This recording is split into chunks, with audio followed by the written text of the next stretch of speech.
درود بیننده گرامی، امروز جمعه 4 ایول است و من طاهری سفر تا 15 دقیقه دیگر در برنامه اخبار آزادی همراه شما. نخست نگاه به سرخط چند از موضوعهای برنامه. دونالد ترامپ رئیس جمهوری آمریکا گفت بعد از صحبت تلفنی با ولادیمیر پوتین به این خلاصه رسیده است که پوتین نمیخواهد جنگ در اوکراین تمام شود.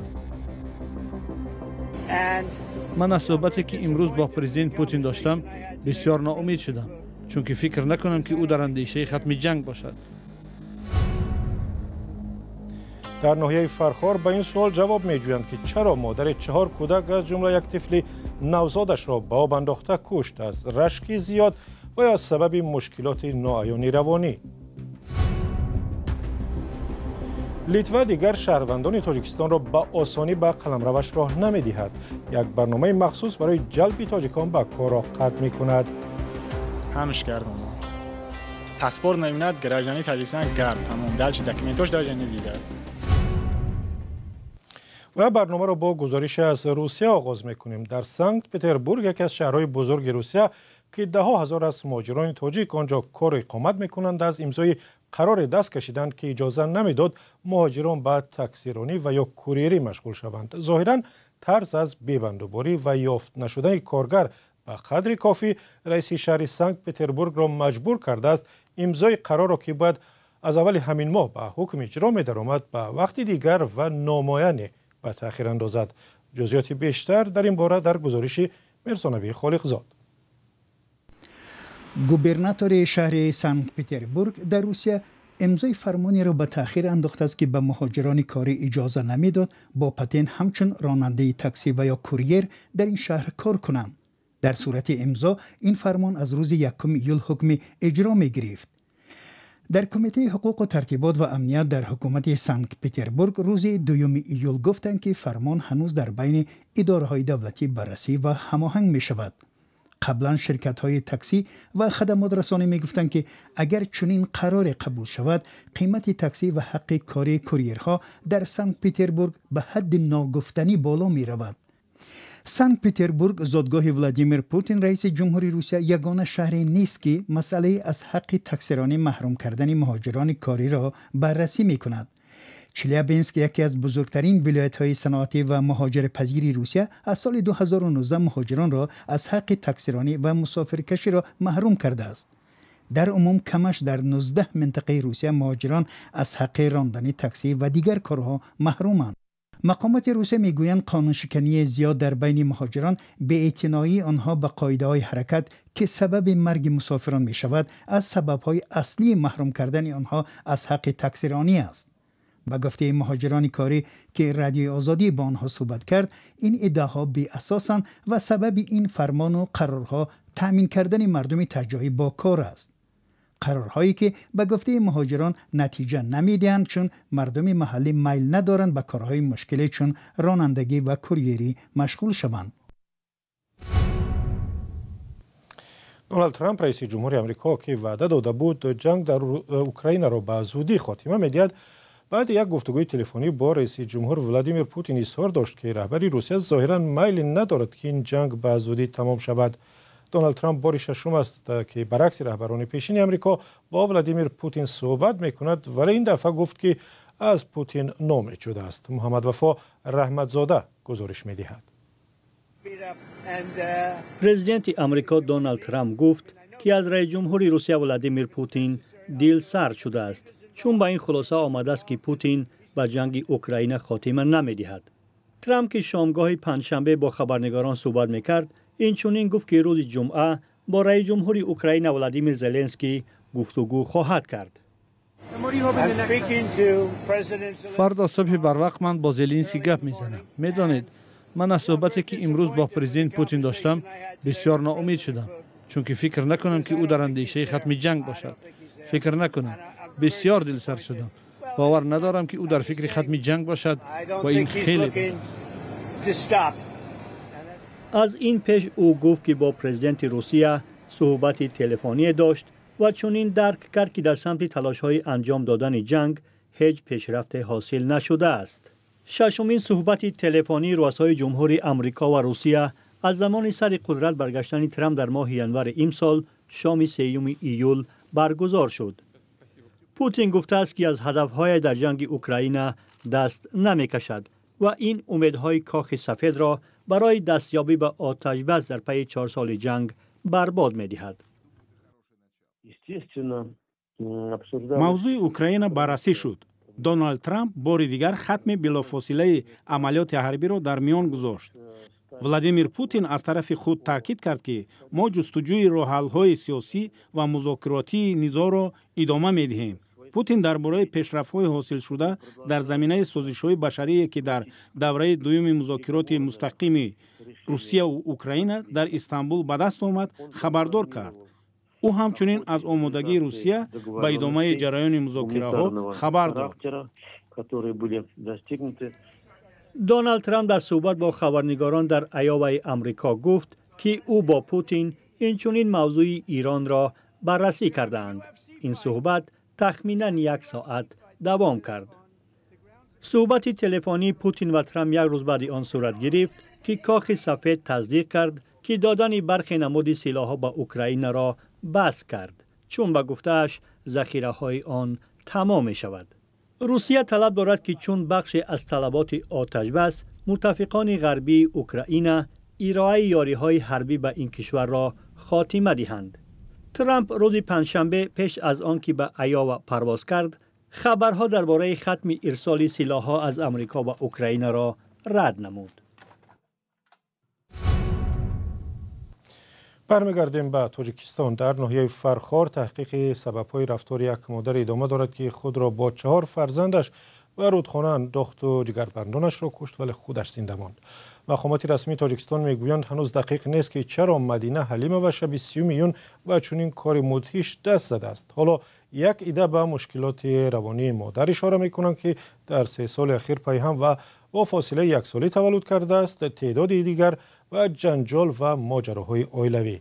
محمود جان رحمتزاده از فرخار گزارش می‌دهد. از فاجعه فرخار به دریا پرتافته شدن 4 فرزند از سوی مادرشان 3 روز گذشت، اما تا حال جسد 2 کودک یافت نشده است. خود مدینه حلیم وی 27 ساله از آن روز گرفته در بازداشتگاه است و مقامات واقعه را تفتیش میکنند. این زن گمانبر به کشتار است. مقامات ناحیه فرخار فقر و ناداری و مشکلات روزگار را همچون سبب واقعه رد میکنند. دلبر رحمت الله زاده معاون رئیس ناحیه فرخار روزی 3 ایول به رادیو آزادی گفت که 3 روز است به این خانه میروند و میآیند. با گفته او خوشتامن، خواهران شوهر و حتی همسایگان از مدینه و رابطه هایش با عائله شوهر ستایش کردند. خوشتامنش گام میزنه میگه من هیچ وقت کلینم این خیلی مثال گپ کلا ندیدم. اول خودم میکرد یعنی 3 متر وسط دریو ایوخی علویده زندگی. اما دروی خونه که میگه خودم با پیش من میآورد که ما در دیگه من چیزا دختم گفتم این زمان نیست معلوم چیه خیلی مقامات معین کردنش میبره. دلبر رحمت الله زاده معاون رئیس ناحیه ادعای خانواده شوهر را که گویا مدینه حلیمه و مشکلی روانی دارد رد کرد و گفت تحقیق نشان داد که مدینه در هیچ بیمارستان همچون بیمار ثبت نشده است. او به تکرار گفت که تحقیق مقامات همه حالات را دقیق خواهد کرد. در اداره کمک اولیه بهداشتی و طبی ناحیه فرخار گفتند که مدینه حلیمه و 4 فرزندش را بدون هیچ مشکل به دنیا آورده، حتی در قید بیمارستان و یا بنگاه طبی دهات نبوده است. خانواده قدرت الله شریپوف همسر مدینه حلیمه در صحبت کتبی به رادیو آزادی فرضیه بحث خانوادگی و داشتن زن دیوم را نیز رد کردند. آنها ادعا کردند که مدینه حلیمه بیماری روحی داشته و منتظم او را طبابات دعاخانه می‌بردند و در گذشته هم یک برادرش دست به خودکشی زده بوده است. دلبر رحمت الله زاده معاون رئیس ناحیه فرخار گفت که حالا مقامات حادثه را تفتیش دارد. با گفته او به زودی قضیه از سوی مقامات روشن خواهد شد که سبب دست به این عامل زدن مدینه حلیمه در چی بوده است. در تاجیکستان حادثه های در رود و نهرها غرق شدن مادر و فرزندانش بار اول نیست و در گذشته اکثر چنین حالت ها را مقامات به خشونت خانوادگی ربط داده اند. اکثر کاربران شبکه‌های اجتماعی نیز به همین سبب اشاره میکنند. وزارت کارهای داخلی لیتوا گفته است برنامه مخصوصی را که قبول شهروندان تاجیکستان به کار در آن کشور آسان‌تر می‌ساخت از تیر ماه امسال قطع می‌کند. سبب پایان دادن به برنامه به گفته وزارت رفتار شهروندان تاجیکستان است که قاعده‌های اقامت کار در لیتوا را رعایت نمی‌کنند. بر اساس این برنامه به شهروندان تاجیکستان در یک مرکز ویزادهی در دوشنبه روادید می‌دادند، ولی اکنون ممکن است که دیگر این مرکز خدمت و خواهشمندان کار در لیتوا را قطع کند. گزارش خیرام مقازاده، علیشر ظریفی و شهلای عبدالله در همین باره است. مرکز تهیه اجازه اقامت در لیتوا در شهر دوشنبه بر اساس قرار وزیر کارهای داخلی لیتوا است 22 اکتبر امسال بسته می شود. دوامی 2 سال گذشته ساختمانچیان و رانندگان ماشین های بارکش از تاجیکستان با دعوت شرکت ها به لیتوا برای کار می رفتند. شمارشان تخمینا 6,500 نفر است. از سال 2023 تا امروز شمار شهروندان تاجیکستان در لیتوا 5 برابر زیاد شد. اکثرشان برای کار آمدند. ما دیدیم که بیش از نصف آنها در صنعت‌ها گفتند که برای کار در شرکت معینی می روند، ولی وقتی اجازه اقامت را گرفتند یا کار را از روی قرارداد در آن شرکت به انجام نرسانیدند یا به زودی قرارداد را قطع کردند. این به آن معنی است که مقصد اساسی به لیتوا رفتن آنها نه کار در شرکت معین بلکه مقصد دیگر می باشد.